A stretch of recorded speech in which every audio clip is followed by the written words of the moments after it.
This project is, I'm not going to work with you on changing who you are. I'm going to work with you on how to help you get what you want or need. Robert Jason Grant.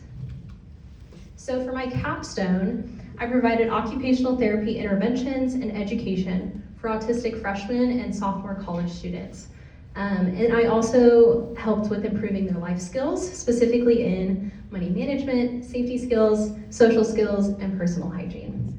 So I did this at the Empower program at the University of Arkansas, which they are an inclusive post-secondary education program. So at Empower, they provide a 4-year immersive college experience for individuals with mild cognitive impairment.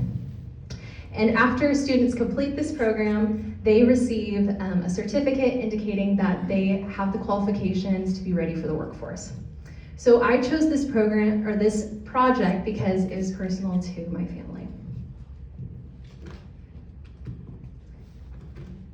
So the driving paradigm and conceptual models that I used first was the neurodiversity paradigm, which asserts that autism is a natural brain wiring difference that deserves equal value and respect, and that interventions should be focused on environmental adaptations and capitalizing on the strengths of the autistic individual.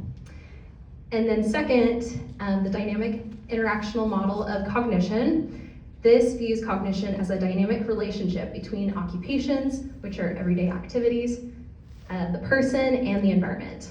And lastly, the model of human occupation.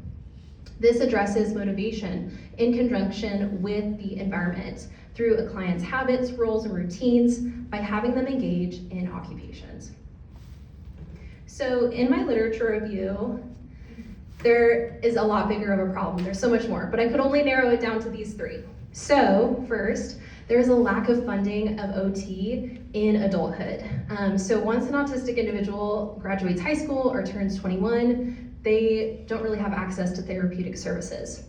And adults with autism have lower outcomes. A lot of them are actually pursuing post-secondary education, but only 39% are actually completing it. And also of autistic individuals that have work-ready skills, only 1/3 of them receive paid employment, which is a huge problem. So partnering with Empower, the needs they expressed is they wanted additional support in encouraging students to develop in money management, safety skills, social skills, and personal hygiene maintenance.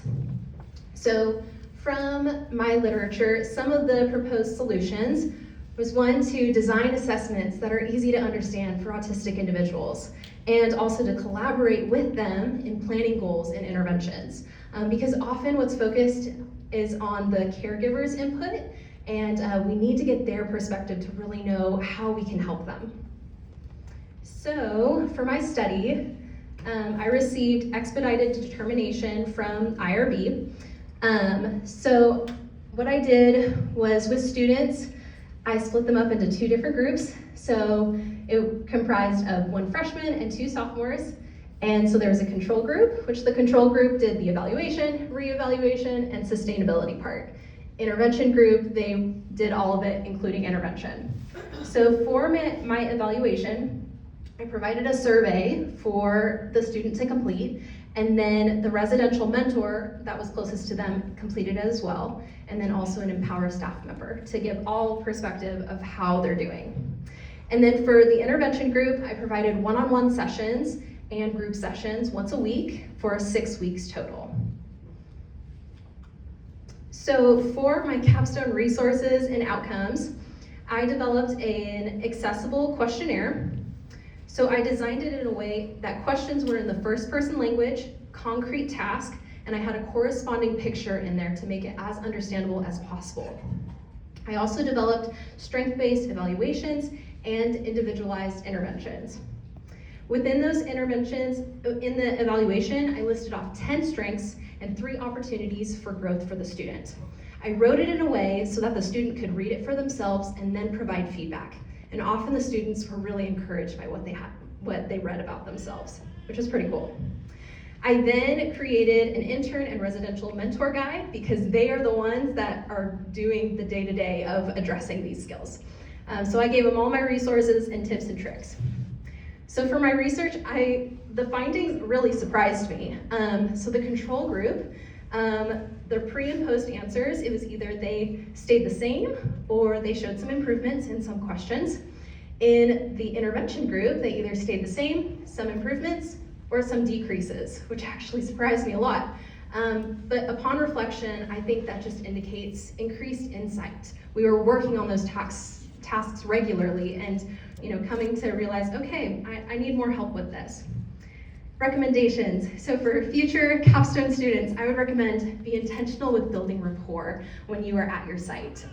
Coming up with activities and things to break the ice with whoever it is that you're working with. And if you want to work with Empower, which they're great, collaborate in person, it's so much better. And also try to do it in the fall and the spring. My capstone experience. So this is a QR code to a video that radically changed how I'm going to practice. If you want to support autistic individuals, check that out. I grew as a self-driven practitioner in so many ways. Capstone challenges, gaining informed consent. That was, Empower helped me out a lot with that, communicating what needed to be done. OT's role in inclusive post-secondary education. Wow, we have a role, so much. Check it out. The possibilities are endless. And then references, everyone I want to say thank you to. I want to give a special thank you to my sister, Emily Harris. Thank you for sharing your personal experience, which led to the creation of this project. Thank you.